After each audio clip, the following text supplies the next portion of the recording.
যে মানুষটার সাথে সম্পর্কে আছো সেই মানুষটা যদি কোনো থার্ড পার্সনের জন্য তোমাকে ছেড়ে দিয়ে তোমাকে ডিচ করে চিট করে চলে যায়, তাহলে বুঝবে সেই মানুষটা সেই থার্ড পার্সনের সাথেও বেশি দিন সম্পর্কে থাকতে পারবে না। তার কারণ হলো বারবার পার্টনার চেঞ্জ করা, বারবার মানুষ পরিবর্তন করা, এটা সেই মানুষটার স্বভাব। সে স্বভাবের দোষে এটা করে, সবসময় থার্ড পার্সনের দোষ হয় না। যে কোনো সম্পর্কে কোনো না কোনো খারাপ সময় আসে। তোমার সম্পর্কে যখন কোনো খারাপ সময় চলে, যখন তোমার বয়ফ্রেন্ড বা গার্লফ্রেন্ডের সাথে তোমার ঝগড়া হয়, মনোমালিন্য হয়, সেই সময় তুমি কি করো? তুমি ফেসবুক বা হোয়াটসঅ্যাপে অনেক দুঃখের স্টেটাস দাও, অনেক অনুভূতিগুলোকে একদম ঝেড়ে দাও তোমার ফেসবুক হোয়াটসঅ্যাপ স্টেটাসে। তুমি কি জানো যে এই যে ছোট ছোট স্টেটাসগুলো তুমি দিচ্ছ, এইগুলোই তোমার সম্পর্কে ছোট ছোট ফাটল তৈরি করছে, এবং ভবিষ্যতে গিয়ে এটা অনেক বড় একটা কারণ হতে পারে তোমার সম্পর্ক পুরোপুরিভাবে নষ্ট হয়ে যাওয়ার, পুরোপুরিভাবে ভেঙে যাওয়ার। যে কোনো ম্যাচিওর মানুষজন যারা রিলেশনশিপে থাকেন, অনেক দিন ধরে তাদের রিলেশনশিপটাকে টিকিয়ে রেখেছেন, তারা দেখবে সাধারণত তাদের পার্সোনাল লাইফের কথা, তাদের সম্পর্কের টানাপোড়েনগুলো কখনো সোশ্যাল মিডিয়াতে তারা দেন না সেগুলো। আমরা এই ভুলটাই করি, আমরা আমাদের পার্সোনাল লাইফের গল্প সোশ্যাল মিডিয়াতে স্টেটাসের আকারে দিই। সো এতে কি হয়, থার্ড যে পার্সন থাকে সে সবসময় ওঁত পেতে থাকে যে কখন আমি ওখানে একটা ফাটল দেখবো এবং ঢুকে যাব। তারা সূচ হয়ে ঢুকে ফাল হয়ে বেরিয়ে যায়। তো থার্ড পার্সন অপেক্ষা করে কতক্ষণে তুমি একটা স্যাড স্ট্যাটাস দিচ্ছ, সে সেই সময় দাঁড়িয়ে তোমাকে ইনসিস্ট করবে যে তুমি একটা ভুল সম্পর্কে আছো, তুমি আরো বেটার কাউকে ডিজার্ভ করো, তুমি ভুল করছো। তখন থার্ড পার্সন খুব সহজে তোমার সম্পর্কে ঢুকে যায়। ইয়েস, এটাই হয়। তো এভাবে কি হয়, থার্ড পার্সন সম্পর্কের মধ্যে ঢুকে যাওয়ার পর তুমি হয়তো সেই থার্ড পার্সনকে অনেক বেশি বিশ্বাস করে তার সাথে তুমি চলে যাও, এবং ভবিষ্যতে হয়তো এমন হয় যে সেই মানুষটা তোমাকে শুধুমাত্র ফিজিক্যালি ইউজ করে তোমায় ছেড়ে দেয়। তারপর তুমি এগুলো হারাও, ওগুলো হারাও, সবগুলো হারিয়ে ফেলো শুধুমাত্র নিজের ভুলে। এটা কিন্তু থার্ড পার্সনের ভুল নয়। যদি কোনো একটা সম্পর্কে থাকবার পরেও তোমার নিজের মনের কথা শেয়ার করবার জন্য তৃতীয় কোনো ব্যক্তিকে প্রয়োজন হয়, তাহলে বুঝবে তুমি ডেফিনেটলি একটা ভুল সম্পর্কে আছো। তো এতক্ষণ কথা শুনে বুঝতেই পারলে যে আজকের এই ভিডিওতে আমি থার্ড পার্সনকে নিয়ে কথা বলবো। সম্পর্কে থার্ড পার্সন কোন ছোট ছোট ভুলগুলোর জন্য থার্ড পার্সন আমাদের সম্পর্কে খুব সহজেই প্রবেশ করতে পারে।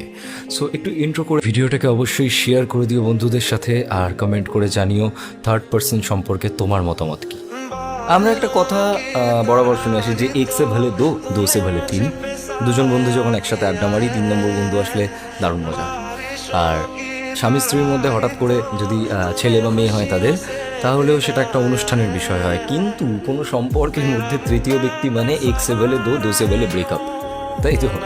দেখো, তৃতীয় ব্যক্তি হলো অনেকটা ভাইরাসের মতো।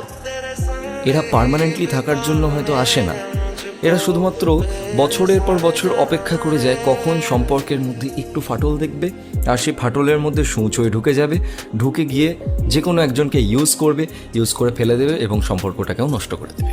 মানে নিজেও তুই পার্মানেন্ট থাকবি না, তুই সম্পর্কটাকেও নষ্ট করবি। মানে এটাই হচ্ছে মোদ্দা উদ্দেশ্য তৃতীয় ব্যক্তিদের। তো এই তৃতীয় ব্যক্তির হাত থেকে বাঁচার সব থেকে প্রথম উপায় সেটা হচ্ছে নিজের বয়ফ্রেন্ড বা গার্লফ্রেন্ডকে জেলাস করানোর জন্য কোনো তৃতীয় ব্যক্তির হেল্প নিও না। যদি নিজের রিলেশনে কোনো ধরনের সমস্যা থাকে, নিজেরা ডিসকাস করো। 2 নম্বর, কোনো তৃতীয় ব্যক্তির প্রতি যদি তোমার পার্টনার ইন্টারেস্টেড হন, তাহলে তাকে প্রথমেই পুরোপুরি ট্রান্সপারেন্টলি তাকে বলে দাও, ট্রান্সপারেন্ট রাখো সম্পর্কটাকে, যে হচ্ছে দেখো তুমি যেটা করছো সেটা আমার পছন্দ হচ্ছে, বা ওই মানুষটাকে আমি পছন্দ করছি না যে ও আমাদের দুজনের মধ্যে ঢুকুক। আর 3 নম্বর পয়েন্ট সেটা হচ্ছে নিজের প্রাইভেসি মেনটেন করো। তুমি যখন পটি করতে যাও, তখন কি তুমি সেলফি তুলে ফেসবুকে আপলোড দাও যে আমি পটি করছি? কারণ ওটা তোমার প্রাইভেট একটা টাইম। তো তুমি তোমার সম্পর্ক, যেটা তোমার প্রাইভেসি, ওই সম্পর্কের সময়টা, সম্পর্কের কথাগুলোকে ফেসবুক হোয়াটসঅ্যাপে স্ট্যাটাস কেন করছো? করার কোনো প্রয়োজন নেই। নিজের সম্পর্কের ভালো খারাপ কোনো দিক কারোর সাথে এত ডিসকাস করবার প্রয়োজন নেই, কারণ সম্পর্কটা তোমার কাছে জেম।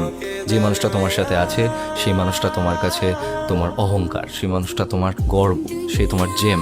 তুমি তাকে সবার সাথে শেয়ার করতে পারো না। তার সাথে হওয়া ঘটনাগুলো, তার গল্পগুলো, তার ভালো দিক খারাপ দিকগুলোকে তুমি অন্য কারোর সাথে শেয়ার করো না।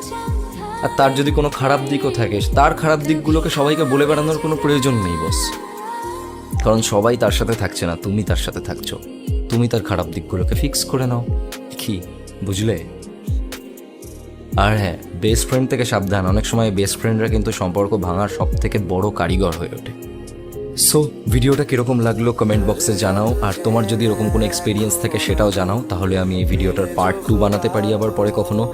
আমার এই ভিডিওটাকে লাইক করতে ভুলো না, আর বন্ধুদের সাথে শেয়ার করতে ভুলো না।